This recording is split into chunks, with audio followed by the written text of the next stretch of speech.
I saw my daughter-in-law throw a leather suitcase into the lake and drive away. I ran over and heard a muffled sound coming from inside. "Please, please don't let it be what I think it is," I whispered, my hands trembling over the wet zipper. I dragged the suitcase out, forced the zipper open, and my heart stopped. What I saw inside made me shake in a way I had never felt in my 62 years of life. But let me explain how I got to that moment. How a quiet October afternoon turned into the most terrifying scene I have ever witnessed. It was 5:15 in the afternoon. I know because I had just poured my tea and glanced at the kitchen clock, that old clock that belonged to my mother. I was standing on the porch of my house, the house where I raised Louis, my only son. The house that now felt too big, too quiet, too full of ghosts since I buried him 6 months ago. Meridian Lake shimmered in front of me, still as a mirror. It was hot. The kind of sticky heat that makes you sweat under your blouse, even when you are standing still. Then I saw her. Cynthia's silver car appeared on the dirt road, kicking up a cloud of dust. My daughter-in-law, my son's widow. She was driving like a madwoman. The engine roared in an unnatural way. Something was wrong. Very wrong. I knew that road. Louis and I used to walk it when he was a boy. No one drove like that on it unless they were running from something.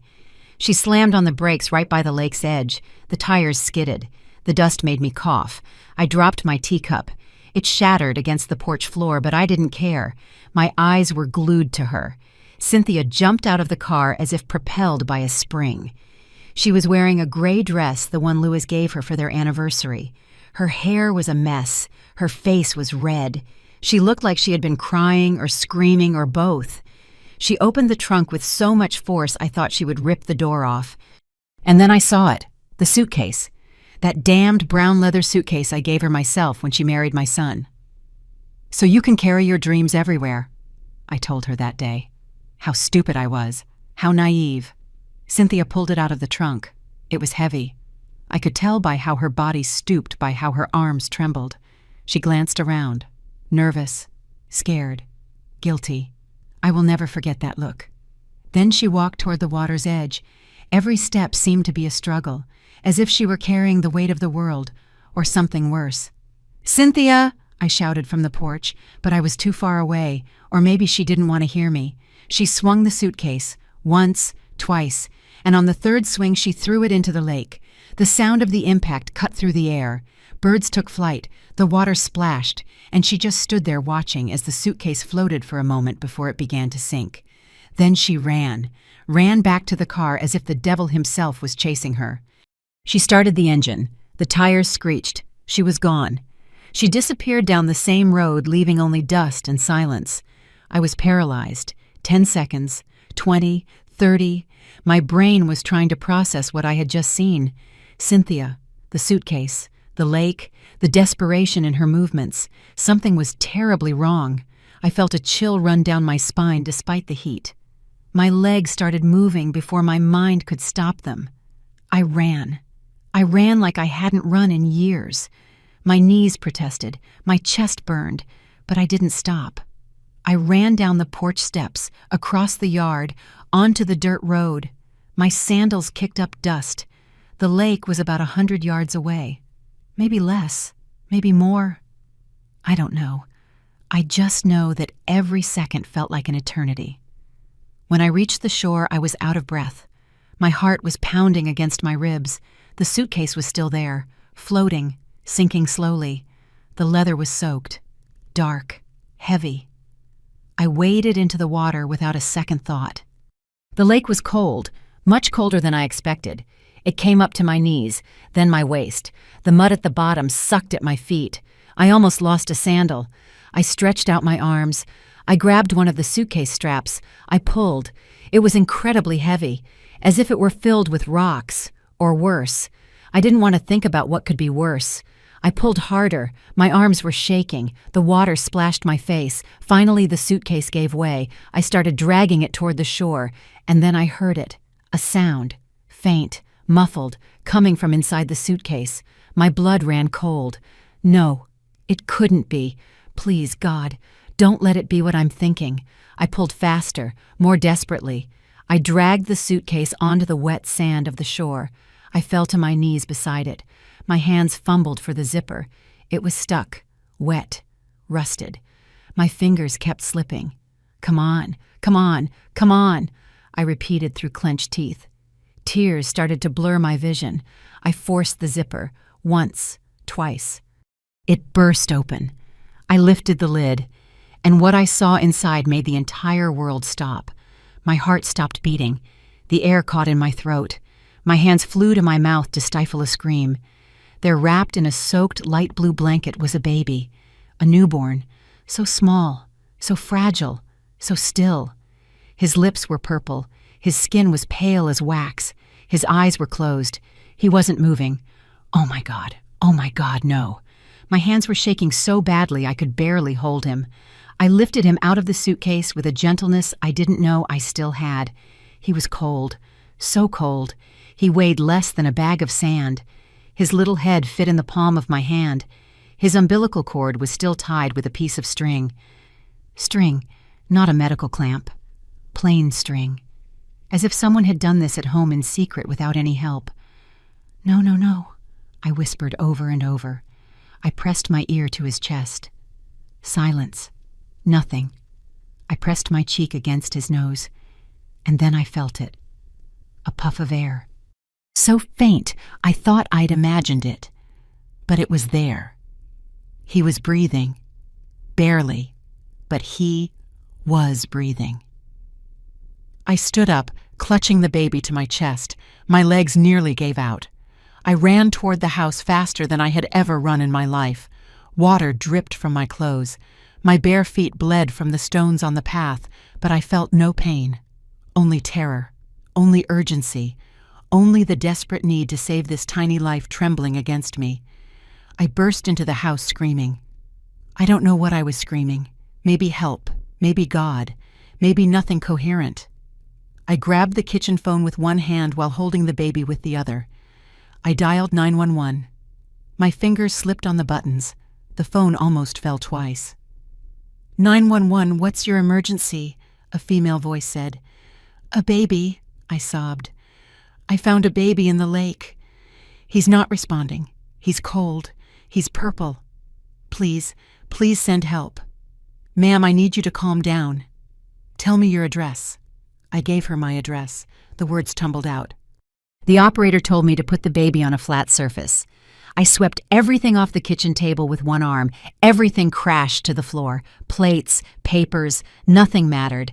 I laid the baby on the table. So small, so fragile, so still.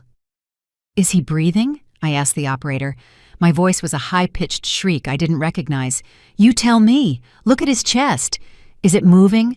Look, barely. Very barely. A movement so subtle I had to lean in to see it. Yes, I think so. Very little. Okay, listen to me carefully. I'm going to guide you.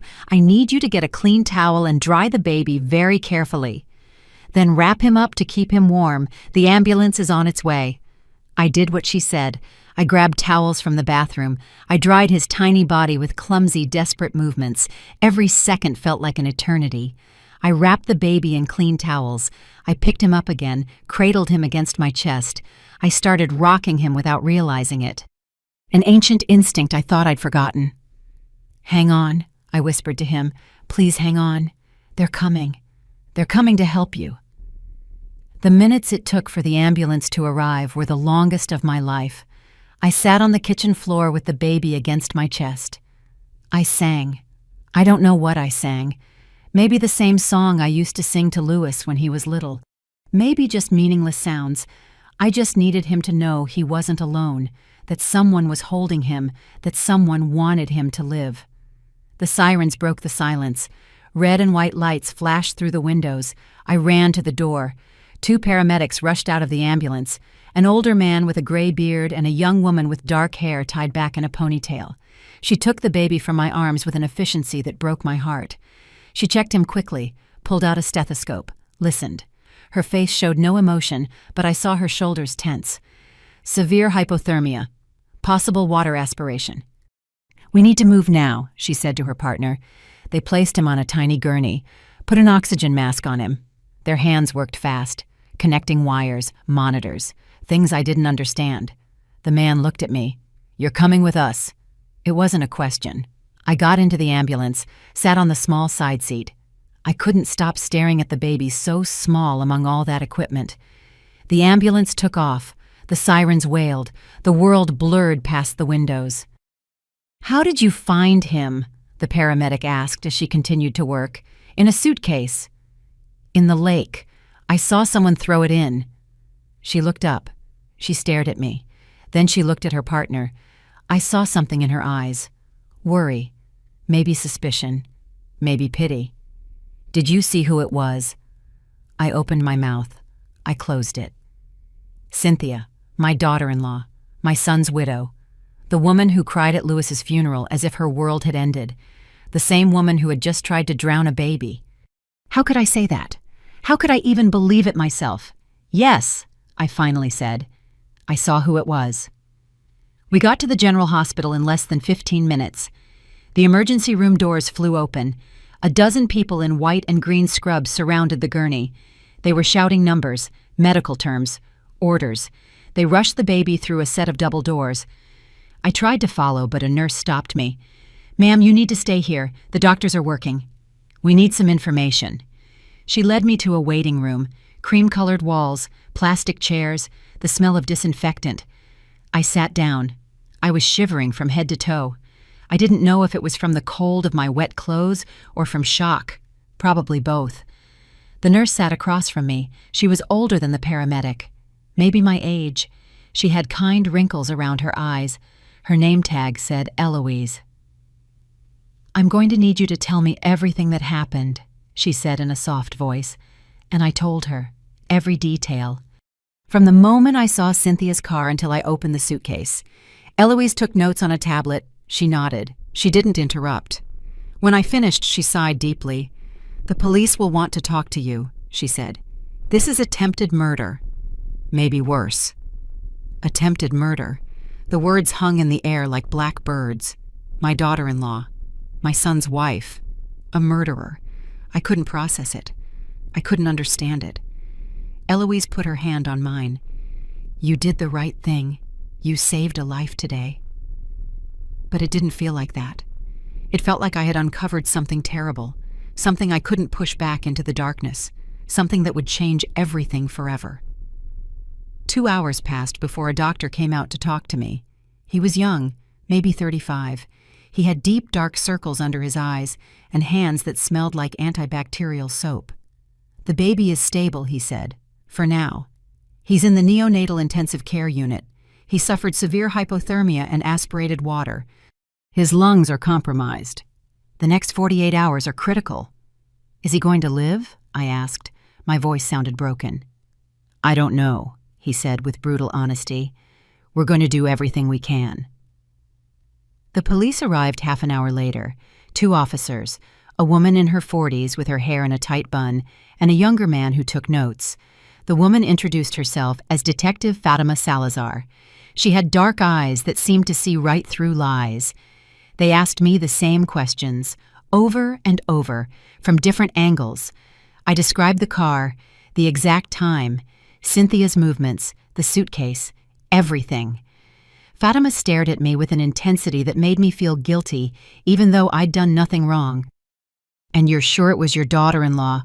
"Completely sure." "Why would she do something like that?" "I don't know." "Where is she now?" "I don't know." "When was the last time you spoke to her before today?" 3 weeks ago. On the anniversary of my son's death. Fatima wrote something down. She exchanged a look with her partner. "We're going to need you to come to the station to make a formal statement tomorrow. And you cannot contact Cynthia under any circumstances." "Do you understand?"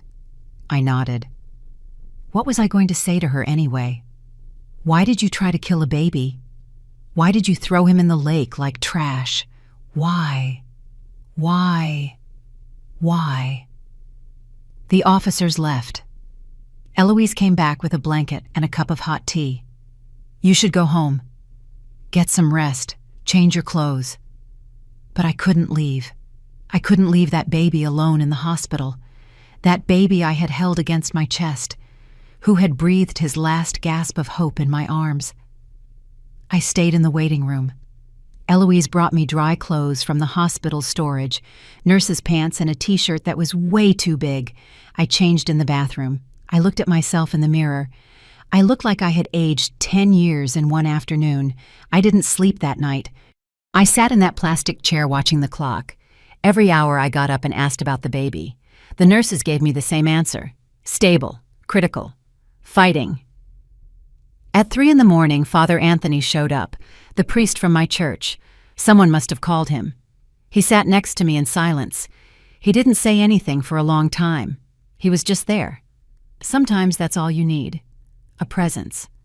Proof that you're not completely alone in hell. God tests us in many ways, he finally said.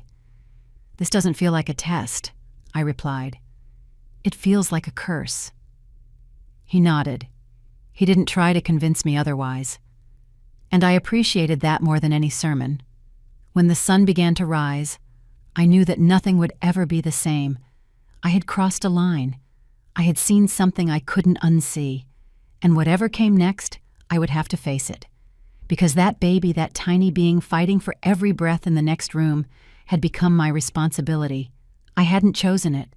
But I couldn't abandon him either, not after pulling him from the water, not after feeling his heart beat against mine. The sunrise came without me even noticing. Light streamed through the waiting room windows, painting everything a pale orange. I had spent the entire night in that plastic chair. My back was aching, my eyes burned, but I couldn't leave. Every time I closed my eyes, I saw the suitcase sinking. I saw that still little body. I saw the purple lips. Eloise appeared at 7 a.m. with coffee and a sandwich wrapped in foil. You need to eat something, she said, putting it in my hands.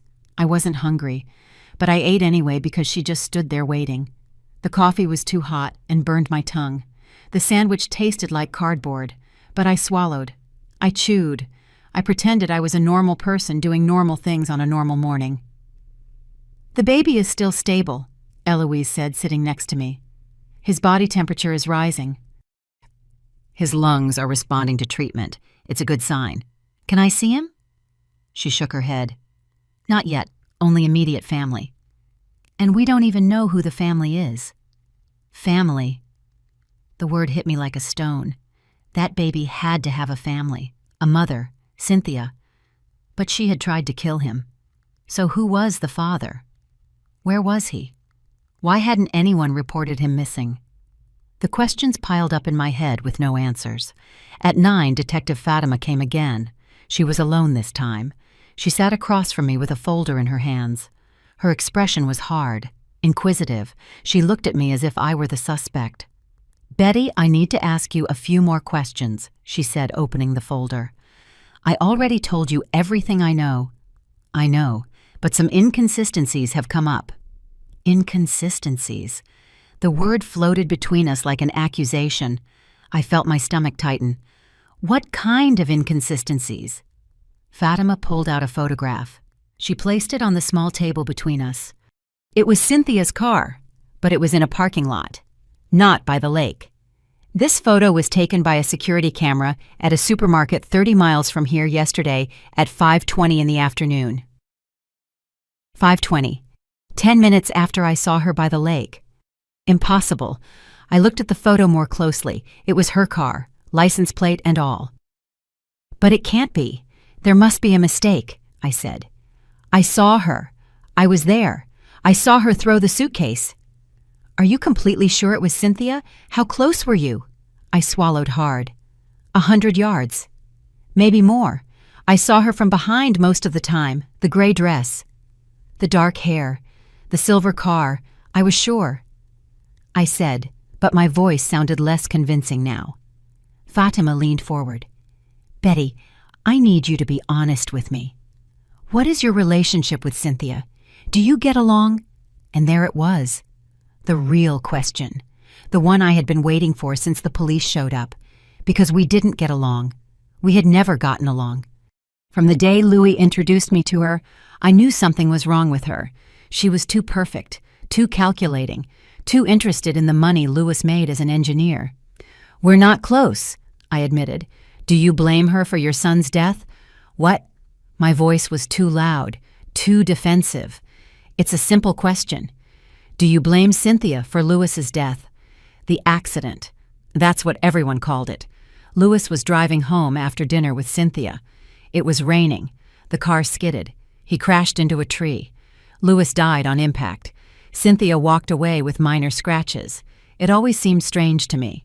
It always seemed convenient. But I never had proof. Just a heartbroken mother looking for someone to blame. I don't see what that has to do with the baby." "It has everything to do with it," Fatima said, closing the folder. "Because we haven't been able to locate Cynthia. She's vanished. Her house is empty. Her phone is off. And you are the only person who claims to have seen her yesterday." Her words fell on me like ice water. She was accusing me, not directly, but the insinuation was there clear as day. She thought I had made it all up, that I had found the baby some other way and was blaming Cynthia out of revenge. "I didn't lie," I said through clenched teeth. "I saw what I saw." "Then we need to find Cynthia, and fast. Because if she's that baby's mother, he's in serious danger, and if she's not, then we have an even bigger mystery on our hands." Fatima stood up. She handed me a card with her number. "If you remember anything else, any detail, call me." She left, leaving me with more questions than answers. I sat there with the card in my hand, wondering if I was losing my mind. I had seen Cynthia. I was sure of it. But now doubt was seeping in like poison. What if I had been wrong? What if it was someone else? What if my grief and resentment had made me see what I wanted to see? Father Anthony returned at noon. He held a rosary in his hands. "Shall we pray?" he asked. I'm not very religious. I never was. But at that moment, I needed something bigger than myself, something to tell me I wasn't alone in this. I nodded. We prayed together in low voices.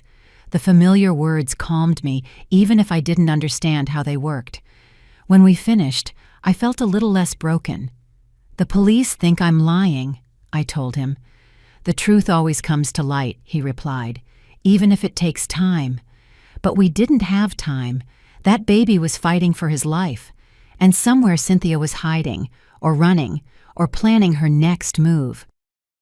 At 3 in the afternoon, a different doctor came to see me.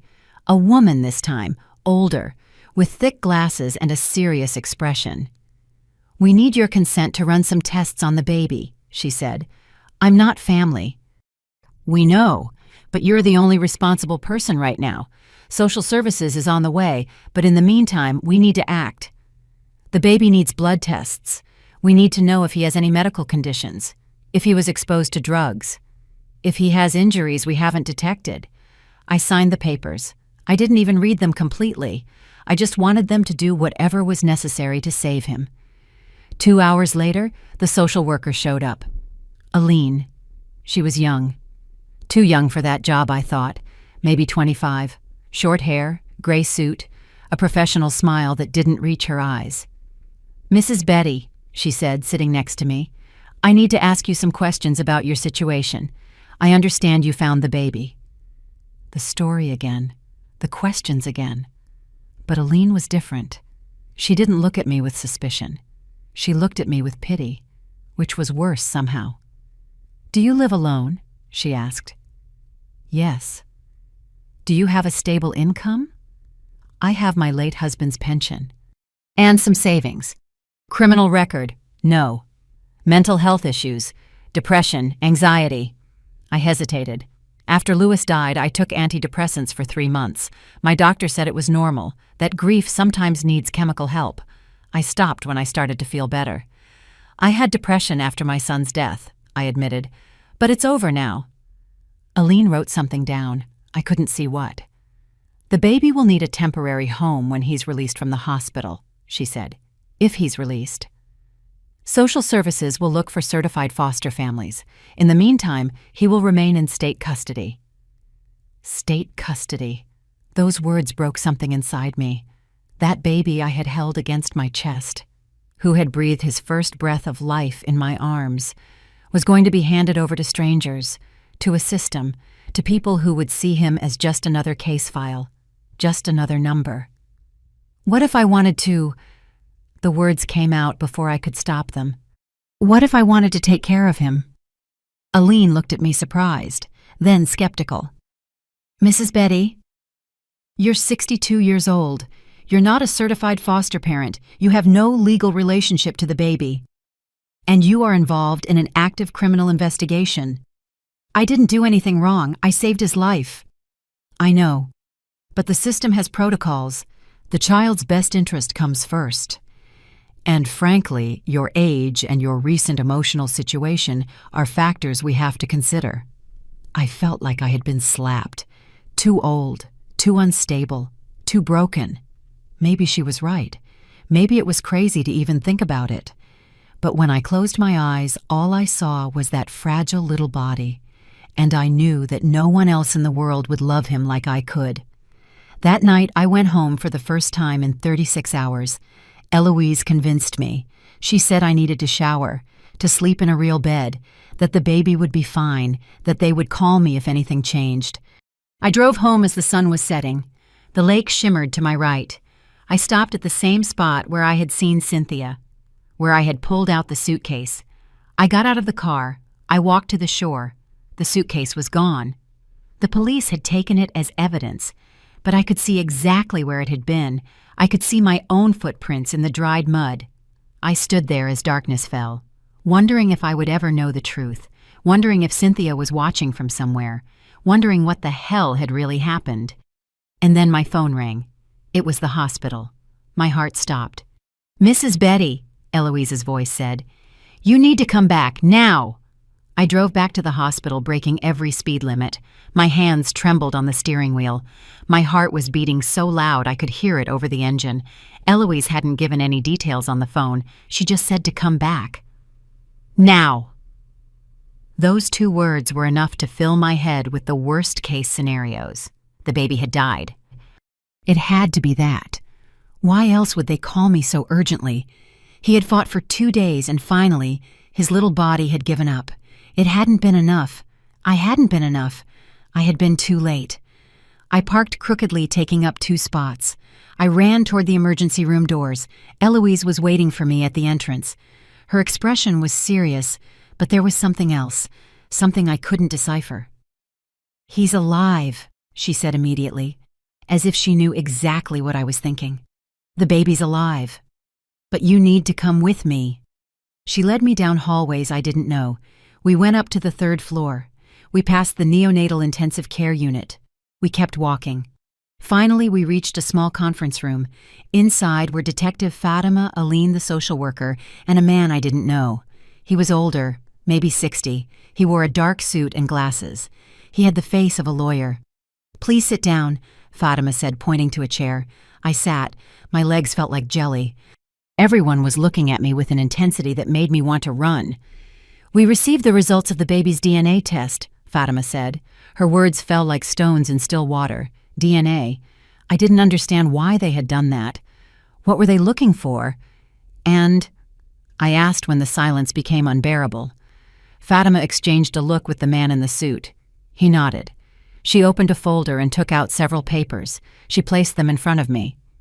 "The baby is a boy. He was born approximately 3 days ago, according to medical tests." Fatima paused. "And Betty, he's your grandson." The world stopped. The words didn't make sense. I heard them, but my brain refused to process them. My grandson. Impossible. Louis died 6 months ago. He didn't leave any children. No pregnancy. Nothing. That's impossible, I whispered. "The results are conclusive," said the man in the suit. "I'm Dr. Alan Mendez, a specialist in forensic genetics. We ran the tests twice to be sure. The baby shares approximately 25% of his DNA with you. He is definitively your biological grandson. Son of your son Louis. Son of Louis. My Louis." I felt as if someone had hit me in the chest with a hammer. Louis had a son he never knew, a son someone had tried to drown in a lake. But how? My voice sounded distant. Louis died 6 months ago. Cynthia never said anything about a pregnancy. Exactly, Fatima said, leaning forward. Cynthia was pregnant during the accident. According to our calculations, she became pregnant about a month before Lewis's death, which means she knew. The room was spinning. Cynthia knew she was pregnant when Lewis died. Why didn't she say anything? Why did she hide the pregnancy for 9 months? Why did she give birth in secret and then try to kill her own son? I don't understand, I said. Tears started to blur my vision. Why would she do something like that? He's her son, Lewis' son. That's what we need to find out, Fatima said. But there's more. Betty, I need you to listen very carefully to what I'm about to tell you. I braced myself. I didn't know for what, but I knew what was coming would be worse. We've been investigating your son's accident. And there are inconsistencies, big inconsistencies. What kind of inconsistencies? Lewis's car was examined after the accident. The official report said it was a skid due to rain, but we asked for it to be checked again. They found evidence of tampering with the brakes. Someone sabotaged them. The word landed like a bomb. Sabotage. Murder. My son hadn't died in an accident. He had been murdered. Cynthia, I said. It wasn't a question.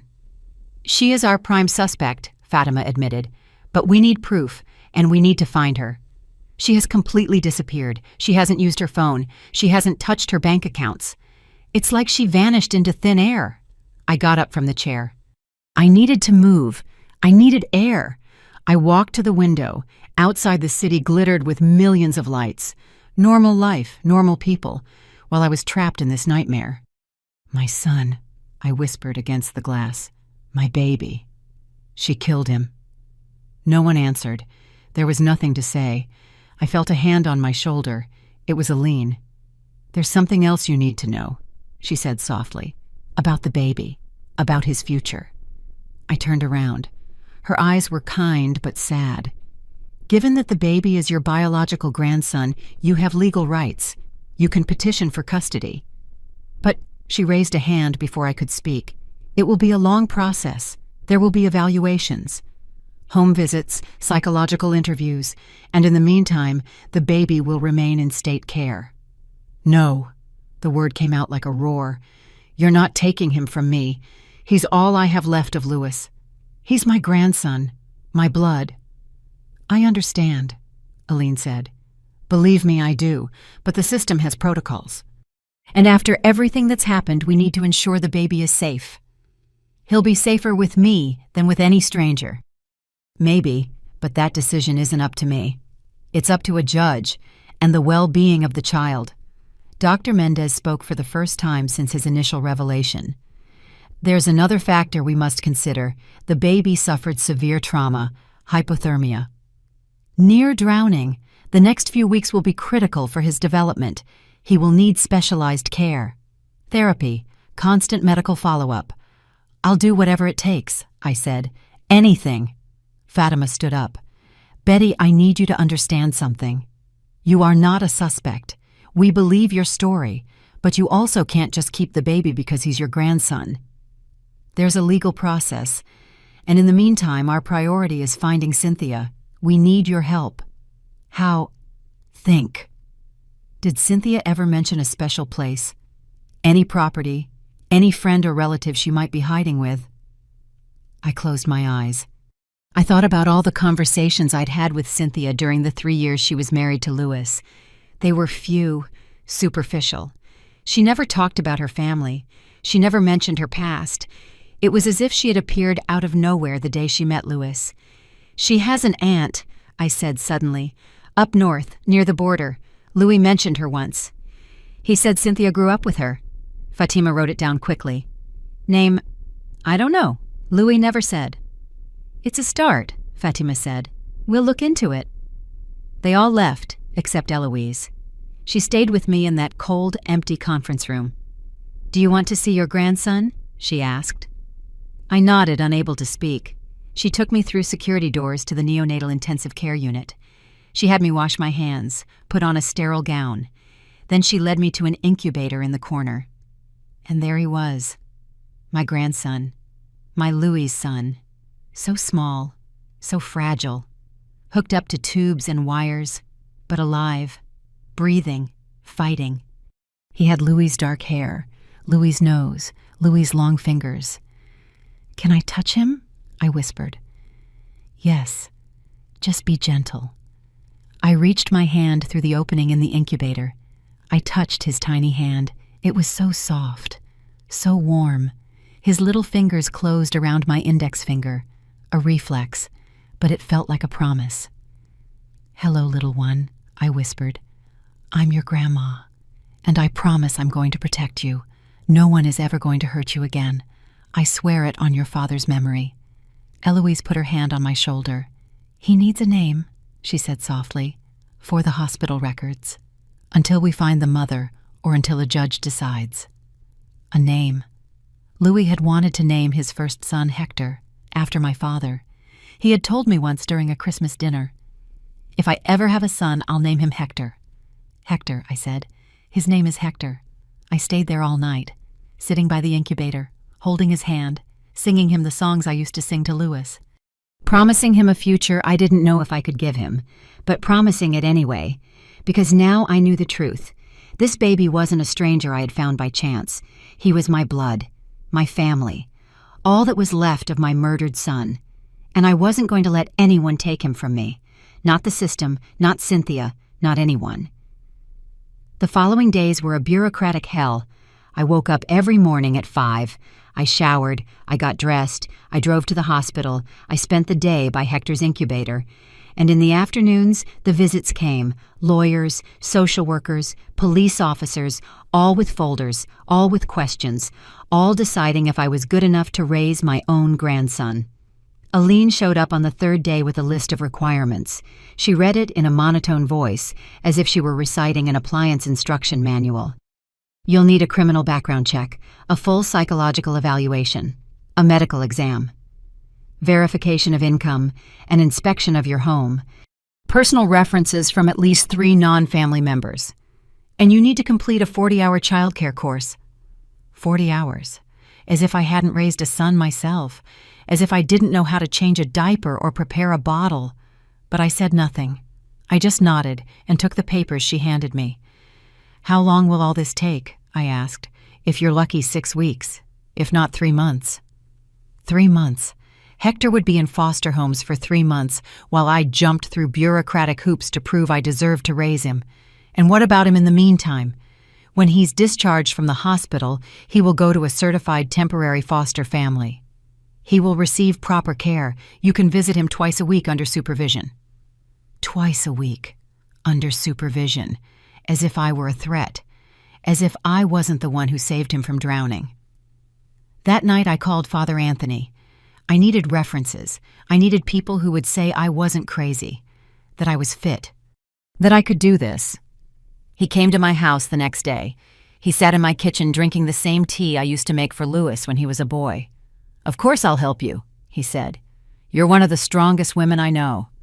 "That child is lucky to have you." But I didn't feel strong. I felt old, tired, scared. I was 62 years old. How was I going to chase a 2-year-old when I was 64? How was I going to help him with his homework when I was 70? How was I going to be there for his graduation if I made it to 80? "I'm too old for this," I said out loud for the first time. Father Anthony looked at me over his cup. Sarah was 90 years old when she gave birth to Isaac. Age is just a number when there's love involved. I wanted to believe him. I really did. On the 4th day, Eloise taught me how to care for Hector, how to support his little head, how to change his tiny diapers, how to prepare formula to the exact temperature. My hands trembled at first. I had forgotten how fragile newborns were, how dependent, how terrifyingly delicate. "You're doing great," Eloise would say every time I panicked, but it didn't feel great. It felt like walking on thin ice. One wrong move and everything would shatter. On the 5th day, Detective Fatima returned with news. "We found Cynthia's aunt," she said. "She lives in a small town 100 miles from the border." We went to question her. And she hasn't seen Cynthia in 2 years. says they had a fight. That Cynthia owed her money, $3,000, never paid her back.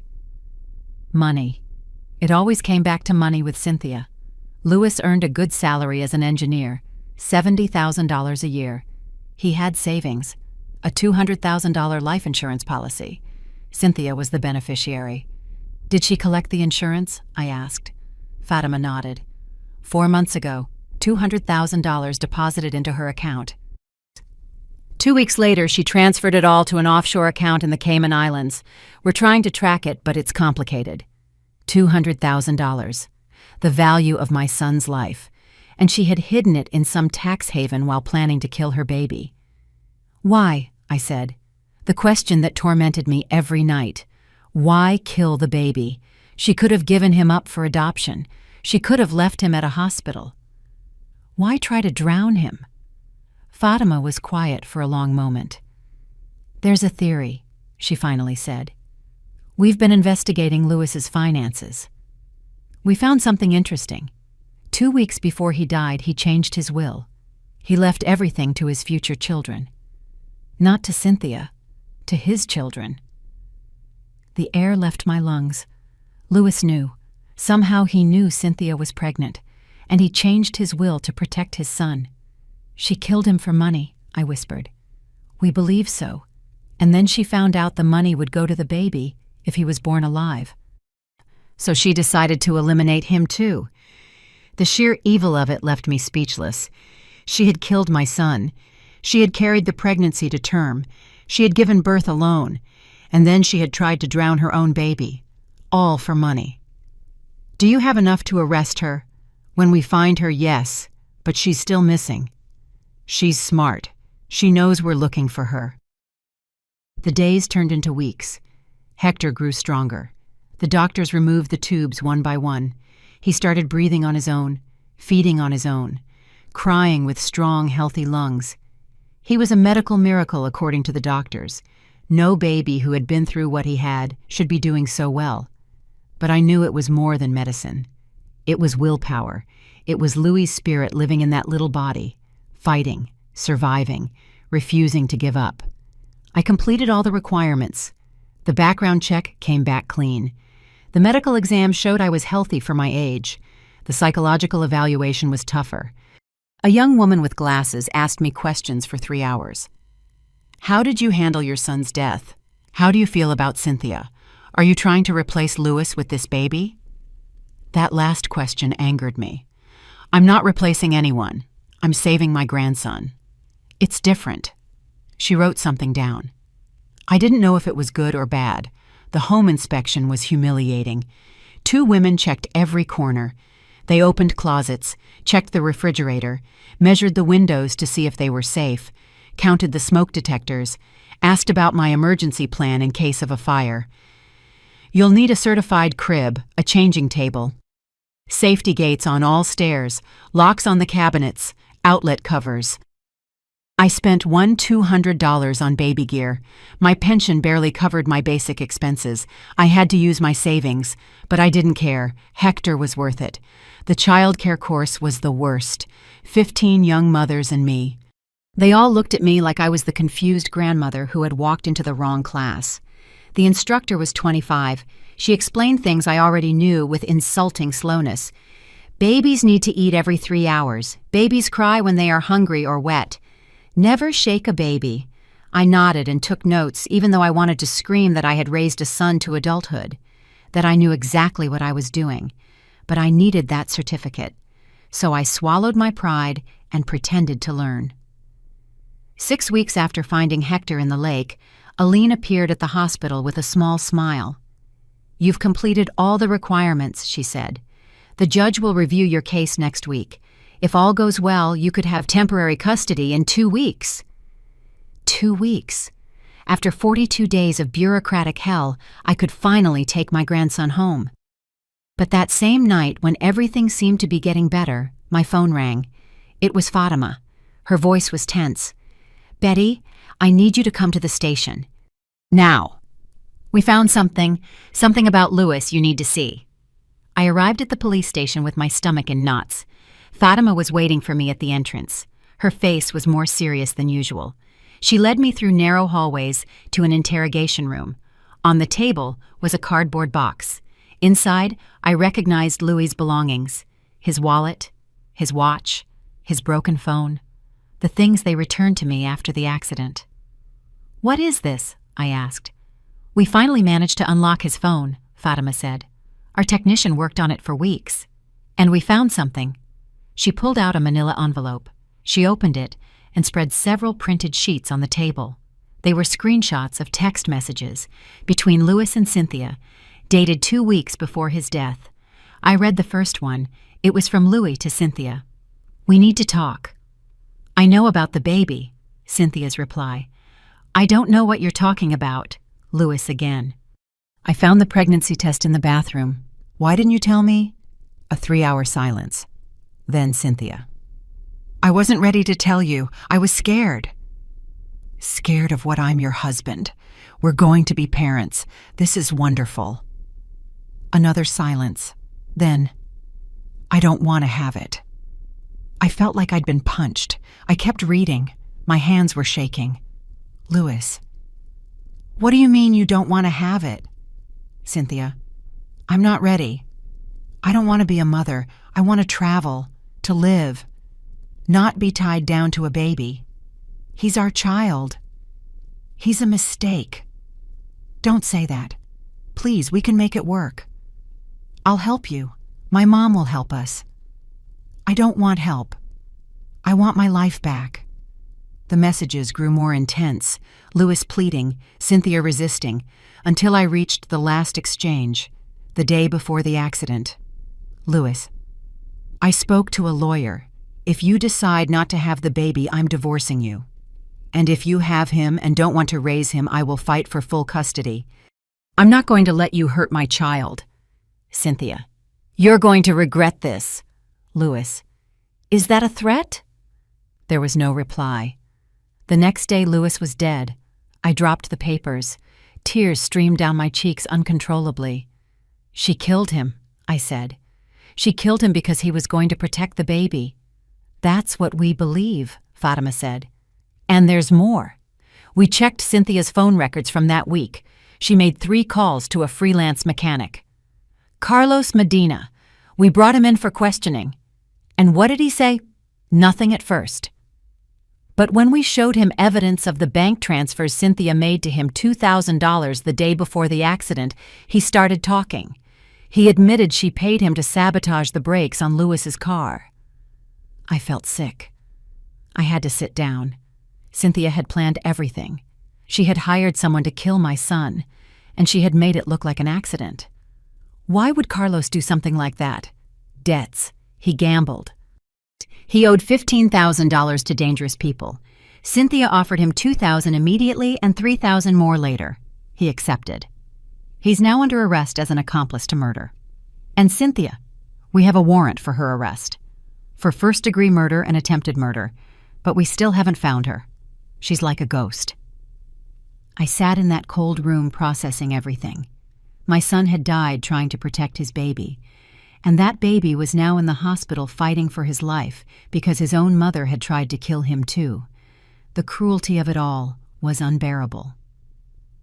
"What happens now?" I asked. "We keep looking. We have her picture in every airport, at every border, alerts in hospitals in case she tries to change her appearance. Someone will recognize her eventually. No one disappears forever." But I wasn't so sure. Cynthia had proven to be smarter and colder than I ever imagined.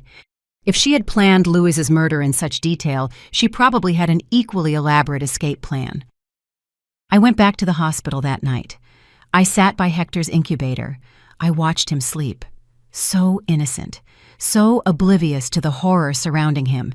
His very existence had cost his father his life. His mother had tried to kill him, and I was all that stood between him and a system that would see him as just another file. "Your dad loved you," I whispered to him. "He died protecting you. And I'm going to finish what he started. I promise you." Eloise showed up with coffee. She sat next to me in silence for a while. "I heard about the messages," she finally said. "I'm so sorry." "I didn't know Louis could be so strong," I said. "He was always gentle, kind. But in those messages, he was a warrior, willing to fight for his son. Love does that. It makes you stronger than you ever thought possible." She was right. I was feeling it myself. I had never considered myself particularly strong, but now I was fighting the system, fighting time, fighting a fugitive murderer, all for this baby. The next few days were about preparation. I turned Louis's room into a room for Hector. I took down the rock band posters, the soccer trophies, the college photos. I painted the walls a soft yellow. I set up the new crib, the changing table, the musical mobile that played lullabies. It was painful to dismantle my son's sanctuary, but it was necessary. Louis was gone. Hector was alive, and he needed a space to grow. Father Anthony came to bless the room. He sprinkled holy water in the corners, prayed for Hector's protection, for my strength, for justice for Louis. "God has a plan," he said, "even if we don't always understand it." "What kind of plan involves killing a good man and nearly drowning a baby?" I asked bitterly. "The kind of plan that turns evil into redemption. Cynthia wanted to destroy this family. But look. Louis left a legacy. You found a new purpose. That baby survived against all odds. Evil didn't win. Love won." I wanted to believe him. Some days I could. Other days all I saw was darkness. The court hearing was scheduled for a Tuesday. I wore my best suit, the same one I wore to Louis's funeral. Aline accompanied me. We entered a small courtroom.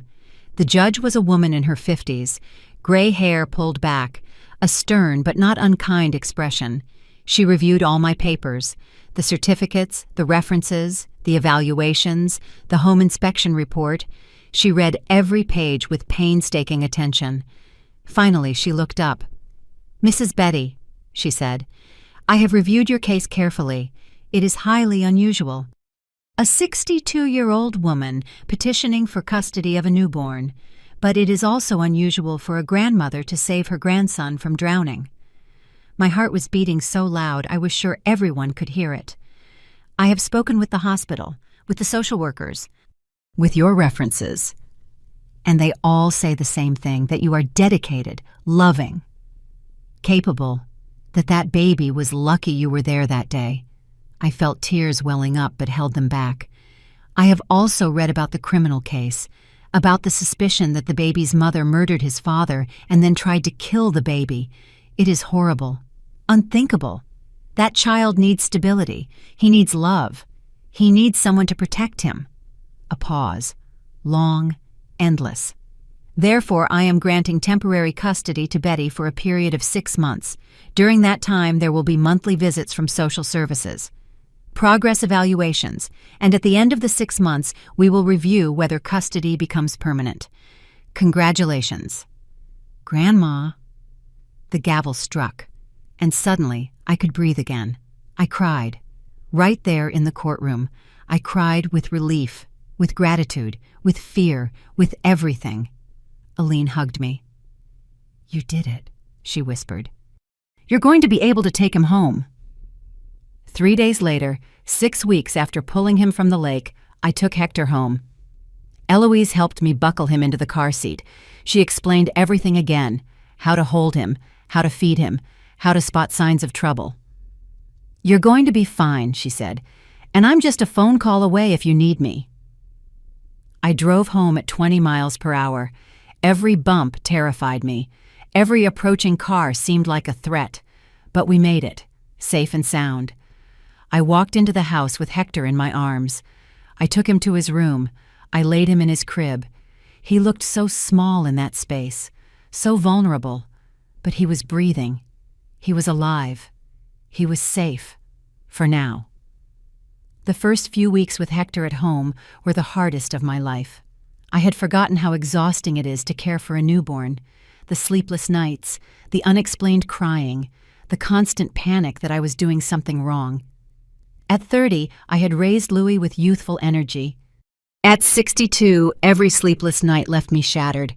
But there were also moments of pure magic, when Hector would grab my finger with his tiny hand, when he would stop crying at the sound of my voice, when he would open those dark little eyes that were identical to Louis's and look at me as if I were his entire world.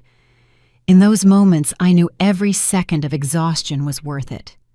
Eloise came 3 times a week. She taught me tricks I had forgotten, how to burp him more easily, how to swaddle him tightly so he would sleep better, how to read his different cries. She became more than a nurse. She became a friend, a lifesaver. "You're doing an amazing job," she would tell me every time. But I didn't feel amazing. I felt terrified. Every strange noise in the night made me jump. Every car that drove slowly past my house made me nervous. Cynthia was still out there, somewhere. And even though the police said she had probably fled the country, I couldn't shake the feeling that she was close, watching, waiting.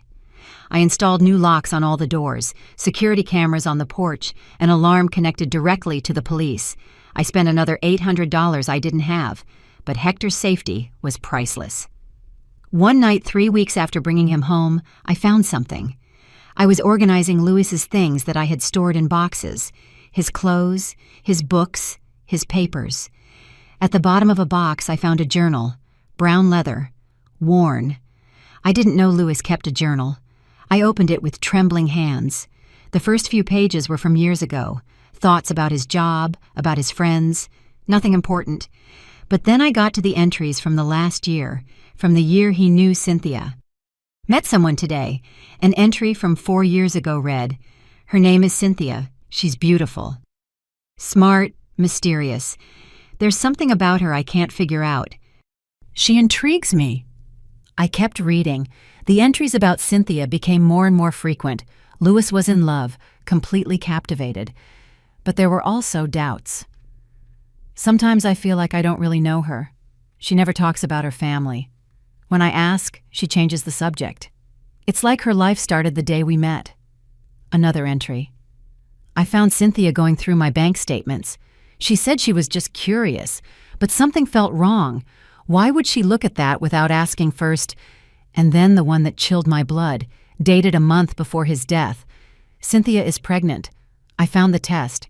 But when I confronted her, she got furious. She said she doesn't want it, that it will ruin her life." How can she say that it's our child? I changed my will today. Everything will go to the baby. I don't trust Cynthia with money, not after seeing how she spends, the $500 shoes, the $1,000 purses. She always wants more. But a baby isn't an accessory. It's a life, and I'm going to protect it no matter the cost. Tears fell on the pages, smudging the ink. Louis knew. He knew something was wrong with Cynthia. He knew that money was the only thing she cared about, and he had taken steps to protect his son, steps that cost him his life. The last entry was from the day he died. "Cynthia threatened me today. She said I would regret pressuring her about the baby. I don't know what that means, but it scares me. I'm going to talk to Mom tomorrow. Tell her everything. Maybe she can help me figure out what to do. I just know I can't let Cynthia hurt our child. I will protect him, always." He never got the chance to talk to me. He died that night. And I never knew he needed help, that he was scared, that he had seen the danger coming but not fast enough. "I'm sorry," I whispered to the journal. "I'm so sorry, my love. I should have noticed. I should have seen something was wrong." But I couldn't change the past. I could only protect the future. I took the journal to Fatima the next day. She read the whole thing. Her jaw tightened with every page. "This is crucial evidence," she said. "It shows premeditation. It shows motive. When we find Cynthia, this will bury her." "When will you find her?" I asked. "It's been almost 2 months. Fatima sighed. "We're doing everything we can. But she's smart. She probably used fake documents to leave the country. She could be anywhere." But 3 days later, everything changed. I was feeding Hector when my phone rang. It was an unknown number. I usually didn't answer, but something made me pick up. "Hello?" I said. Silence. Breathing. Then a voice I recognized immediately. "Betty." "Cynthia." My blood ran cold. I almost dropped Hector. I looked around the room as if she could be hiding in the shadows. "Where are you?" I managed to say. "It doesn't matter where I am. What matters is I have something you want." "And you have something I want. You have nothing I want. I have the truth. About what really happened to Louis. About why I did what I did. I bet you want to know." "I already know the truth. I read Louis's journal. I know you killed him for money." "I know you're a monster." A cold laugh, humorless. "A monster? How dramatic. You don't know anything, Betty. Louis wasn't the saint you think he was." "Don't you dare!" I roared. "Don't you dare speak ill of my son." "Okay, you're going to call the police. Go ahead. By the time they trace this call, I'll be long gone. I use burner phones." "I'm not stupid." My mind was racing. I had to keep her talking. I had to record this somehow. I put the phone on speaker. I fumbled for my cell phone with my free hand. I started recording. "What do you want, Cynthia?" "I want my son." "Your son? You tried to drown him." "It was a mistake, a moment of insanity." I was scared, confused. I had just given birth alone. I didn't know what I was doing, but I'm better now. I want my baby back. "Never. I'd die first." "That can be arranged," she said with chilling calmness. "Listen carefully. I want Hector, and I want the money from Louis's will. The $200,000 from the insurance, plus everything Louis left in a trust for the baby. That's another $300,000, $500,000. Everything Louis had worked for, everything he had saved, all meant for his son. And if I refuse, then I'll come for him. I'm his biological mother. Legally, I have more rights than you. And when they finally catch me, I'm going to say you stole my baby, that you threatened me, that you made up the whole story about the lake to keep him. My word against yours, and I'm much younger. More believable, more sympathetic." I felt sick, but I kept recording. "How do I know you won't kill us both and take everything anyway? You don't. But it's your only choice. Bring the baby and the money to the old warehouse by the lake. You know the one. Where you and Louis used to fish, tomorrow at midnight, alone. If I see any cops, I disappear, and you'll never see me again. And eventually I'll find a way to take Hector from you anyway." "Cynthia, wait." But the line was already dead. I stood there trembling with Hector in one arm and the phone in the other. I had the recording. I had evidence that Cynthia was alive, that she had threatened me. I called Fatima immediately. I sent her the audio. "Perfect," she said. "This is exactly what we needed. Now we're going to set a trap. You're going to go to that meeting. But we'll be there, hidden, waiting. And when she shows up, we'll get her. What if something goes wrong? What if she sees me with police and runs again?" "She won't see us, I promise you. I'll have snipers in position. Teams in the shadows. She's not getting away this time. And Hector stays with Eloise. In a safe place. You're not taking him. You're just going to pretend you brought him." I nodded, though she couldn't see me. One more day. I just had to survive one more day. And then Cynthia would finally face justice. For Louis, for Hector, for all the pain she had caused. I didn't sleep that night. I stayed awake watching Hector sleep, memorizing every detail of his face, just in case something went wrong, in case I never saw him again. "Your daddy loved you," I whispered to him, "and I love you. And tomorrow, we're going to make sure you're safe forever." The next day passed in slow motion. Every minute felt like an hour, every hour like an eternity. At 9 a.m, Eloise came for Hector. I packed his bag as if he were going away for a week, though I hoped to have him back in hours.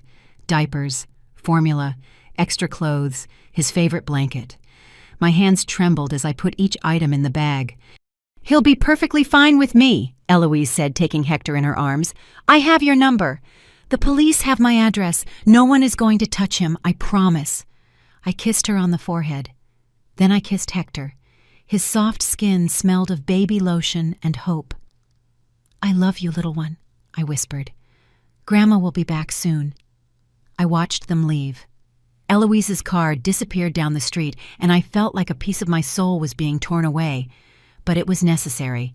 Hector had to be far away, safe, just in case things went wrong. Fatima arrived at 2 in the afternoon with 3 other officers, 2 men and a woman, all in plain clothes, all armed. They turned my living room into a command center, laptops, radios, maps of the area around the warehouse. "Let's go over the plan again," Fatima said, spreading a map on my dining table. "The warehouse is here. Abandoned for 5 years. It has 3 entrances, main side and rear. We'll have teams covering all 3. You enter through the main entrance at midnight exactly." She pointed to spots on the map with a red marker. "Snipers here and here, on the roofs of the adjacent buildings. They'll have a clear view of the interior through the broken windows. Assault teams here in the back, ready to move in the moment we have visual confirmation of Cynthia." "And what exactly do I do?" I asked. My voice sounded calmer than I felt. "You go in, you talk to her. You keep her talking. We need her to confess, to admit she killed Lewis, that she tried to kill Hector. You'll be wearing a wire. We'll record everything." One of the officers, a tall man in his 30s, pulled out a small device the size of a button. "This goes on your clothes, right here." He pointed just below my collar. "It transmits everything in real time. It also has a panic button. If you press this 3 times in a row, we move in immediately no matter what." He showed me how it worked. I practiced pressing it. 3 quick taps. My life would depend on remembering that. "What if she asks to see the baby?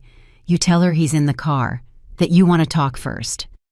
That you want to understand why she did what she did, appeal to her ego. People like Cynthia love to talk about themselves. Let her brag about how smart she was." We spent the next few hours going over every detail, every possible scenario. What to do if Cynthia was armed, what to do if she wasn't alone, what to do if something went wrong. My head was spinning with information. At 8, they made me eat, a ham sandwich that tasted like cardboard, but I swallowed every bite. I needed energy. I needed to be alert. At 10, they put the wire on me. They tested the audio over and over. They had me say phrases, count to 10, yell, whisper, making sure everything worked perfectly. "Remember," Fatima said, looking me straight in the eye, "you are not alone in there. I'll be listening to every word. The team will be yards away. At the slightest sign of real danger, we're coming in. I won't let anything happen to you." I nodded. I wanted to believe her, but fear was a cold snake coiled in my stomach. At 11:15, we moved out. I drove my own car. Fatima was in the passenger seat, ducked down so she couldn't be seen from outside. The other teams were already in position, she informed me over the radio. "Snipers in position. Rear team ready. Perimeter secured." We arrived at the warehouse at 11:40. It was exactly as I remembered it. Old, decrepit, broken windows, graffiti-covered walls. Louis and I used to come here when he was a boy. We would fish off the pier behind it. Simpler times. Happier times. Fatima got out of the car in a blind spot from Cynthia's imaginary cameras. She disappeared into the shadows. I was alone. I looked at the clock. 11:55, 5 minutes. I closed my eyes. I thought of Louis, of his smile, of how he called me Mom in that affectionate tone, of what it would have been like to see him as a father. I thought of Hector, of his future, of all the things he deserved to have, a life without fear, without threats, without shadows. Midnight. My phone vibrated, a text from an unknown number. "Come in. Alone. Now." I got out of the car. The night air was cold. I could see my breath. I walked toward the main door of the warehouse. Every step sounded too loud in the silence. The door was ajar. I pushed it. It creaked. The sound echoed off the empty walls. Inside it was dark, almost completely black. Only a little moonlight came through the broken windows, creating strange shadows. "Cynthia!" I called out. My voice sounded small, scared. "Close the door," a voice said from the shadows. Cynthia's voice. I closed the door. My eyes slowly adjusted to the darkness, and then I saw her, standing in the center of the warehouse. She was wearing dark clothes, black jeans, a hooded sweatshirt. She looked different, thinner. Her hair was short, dyed blonde, but it was her. "You came," she said. She sounded almost surprised. "You said you wanted to talk." "I said I wanted my son and the money. Where are they?" "I want answers first. I want to know why." "Why did you kill Louis? Why did you try to kill Hector?" She laughed, that same cold sound I had heard on the phone. "Why do you think Betty for the money? It was always about the money. Louis loved you. He gave you everything. Louis was a romantic fool. He talked about love and family and the future. I wanted freedom. I wanted to travel, to live, not be tied to a house and a crying baby." "Then why did you marry him?" "Because he was an engineer. He made good money. He had savings. He had life insurance. It was an investment. I was going to wait 5 years. Divorce him. Take half of everything. But then I got pregnant and it ruined my plan." Her words were poison. "Everyone burned me. You told him you didn't want the baby." "Of course I didn't want it, but Louis became impossible. He changed his will. Everything for the baby. So I had to adapt. If Louis died while I was pregnant, I'd collect the insurance, but the baby would inherit the rest. So the solution was simple. Kill Louis. Have the baby. Kill him too. Keep everything." She was confessing. Everything. Every word recorded, transmitted. The police were listening, but I needed more. "You hired Carlos to sabotage the brakes. $2,000.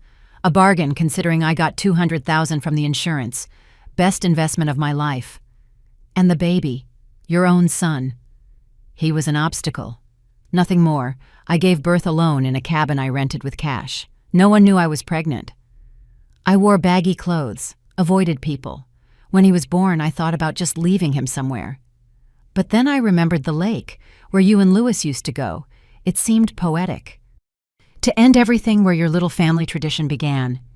I felt sick. I felt rage. I felt all the hate in the world concentrated on the woman standing in front of me. But you failed. I saved him. Yes, that was annoying, but it doesn't matter. Because now I'm going to finish the job. Where is Hector, Betty? I'm not giving him to you. It wasn't a question. And then I saw the gun. She pulled it from her sweatshirt. Small, black, pointing directly at my chest. Last chance. Where is my son? I pressed the panic button. Once, twice, 3 times. You are never going to touch him, I said. Her finger moved to the trigger. Everything seemed to move in slow motion. I saw the flash. I heard the shot. I felt something hit my shoulder, hot, burning. I fell backward, and then the warehouse exploded with motion. The doors burst open, blinding lights, shouting voices. Police, drop the weapon on the ground, now. I saw Cynthia turn, saw the guns pointed at her. Saw she was surrounded, saw that she had lost, and for a second, I thought she was going to shoot again. I thought she was going to make them kill her, but she lowered the gun. Slowly, let it drop to the floor. She raised her hands. 3 officers tackled her, pinned her face down, cuffed her. She was screaming. Curses, threats, but it didn't matter. She was under arrest. It was over. Fatima ran to me, knelt beside me. Betty, stay with me. I'm okay, I managed to say, though the pain in my shoulder was excruciating. You got her. Tell me you got her. We got her. It's over. Now stay still. The ambulance is on its way. I closed my eyes. It was enough. It was over. It was finally over. I woke up in the hospital. Again. But this time was different. This time it wasn't desperation I felt, but relief. Peace. My shoulder ached where the bullet had torn through muscle but missed bone. Lucky, the doctors said. 2 inches to the left and it would have been my heart. Eloise was sitting by my bed holding Hector. When I opened my eyes, she smiled. Look who's awake, she said, coming closer. Someone missed you very much. I took Hector with my good arm. I cradled him against my chest. He smelled of powder and innocence. He started making little noises, those small sounds babies make when they're happy. Hello, my love, I whispered. Grandma's okay. Everything is okay now. Fatima showed up an hour later. She brought flowers and a tired smile. "How are you feeling?" "Like I've been shot," I said, "but alive." "What happened with Cynthia?" "Arrested, charged with first-degree murder for Lewis, attempted murder for Hector. Attempted murder for you, plus a list of other crimes. Conspiracy. Fraud, obstruction of justice. She's going to spend the rest of her life in prison. No possibility of parole." The words were sweet as honey. Justice. Finally. The recording worked perfectly. She confessed to everything. Her lawyer tried to argue coercion, that you forced her to say those things. But the jury saw the whole video. They saw her pull the gun. Fire. They had no mercy. 30 minutes of deliberation, guilty on all charges. When was the trial? I looked out the window, confused. How long was I out? 3 days. The bullet did more damage than they initially thought. They had to operate twice, but you're going to make a full recovery according to the doctors. 3 days. I had lost 3 days. I looked at Hector, alarmed. "Eloise took care of him," Fatima said quickly, "and Father Anthony helped. That baby was spoiled by half the town while you were resting." Over the next few weeks, I recovered slowly. Physical therapy for my shoulder was painful but necessary. Eloise kept coming to help with Hector when I couldn't lift him with my injured arm. Father Anthony brought food. Neighbors I barely knew showed up with casseroles and kind words. "You're a hero," the lady from down the street said. "What you did for that baby. Risking your life like that." But I didn't feel like a hero. I just felt like a grandmother doing what any grandmother would do, protecting her own. 2 months after Cynthia's capture, I had another hearing with the judge. This time was different. This time the judge was smiling as she reviewed the documents.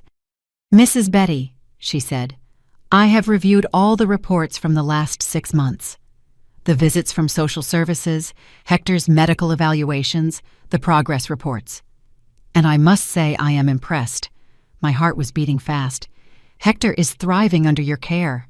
He is meeting all his developmental milestones. He is healthy, happy, loved, and you have proven to be more than capable despite the challenges. Thank you, Your Honor. Therefore, I am granting full and permanent custody of Hector to Betty, effective immediately. Furthermore, since the biological mother is incarcerated for life and has lost all her parental rights, I authorize adoption proceedings if you wish to proceed." Adoption. To make him legally mine. Not just his custodial grandmother, but his legal mother. "Yes," I said without hesitation. "Yes, I want to adopt him." "Then so it shall be. Congratulations. Officially." The gavel fell, and suddenly all the weight I had been carrying for months lifted. It was official. Hector was mine. No one could ever take him from me. Ever. I walked out of the courthouse with Hector in my arms. He was 8 months old now, chubby and happy. He smiled, showing 2 little teeth. He laughed when I bounced him. He pulled my hair with his chubby little hands. Eloise was waiting outside with Father Anthony. They hugged me. The 3 of us cried with happiness, right there on the courthouse steps. "You did it," Eloise said. "Against all odds, you did it." That night, I made a special dinner. Well, as special as it could be with a baby needing constant attention. I invited Eloise and Father Anthony. We ate roast chicken and rice. We toasted with apple juice because none of us drank alcohol. "To Hector," Father Anthony said, raising his glass. "To his bright future." "To Louis," I said, "who is watching over us from somewhere proud of his son." "To love," Eloise added, "which always conquers evil." We drank, we ate, we laughed. Hector banged on his high chair and squealed with joy, not understanding, but feeling the happiness around him. The months turned into years. Hector grew. He started walking at 11 months. His first word was gamma for grandma. I cried when he said it. At 2, he was running all over the house. At 3, he started preschool. Every milestone was a miracle. Every day, a gift. I talked to him about Lewis constantly. I showed him pictures. I told him stories. "Your daddy was a good man," I would tell him, brave. "He loved you even before he met you. He gave his life protecting you. Daddy hero," Hector would say in his little voice. "Yes, my love." Daddy was a hero, and you are going to grow up to be just as good, just as brave, just as loving. I never told him about Cynthia. That would come later, when he was older, when he could understand. For now, he just needed to know he was loved, that he was wanted, that there were people who had fought for him. On Hector's 5th birthday, we had a party in the backyard. We invited all the neighborhood kids. There were balloons, cake, presents. Hector ran among his friends laughing. So full of life. So different from the purple still baby I had pulled from the lake 5 years ago. Eloise sat next to me on the porch watching the celebration. "What are you thinking about?" she asked. "That day," I admitted. How I could have been 5 minutes later. How I might not have looked out the window at that exact moment. How everything could have been different. But it wasn't. You found him. You saved him. It was your destiny. Or Louis's, I said.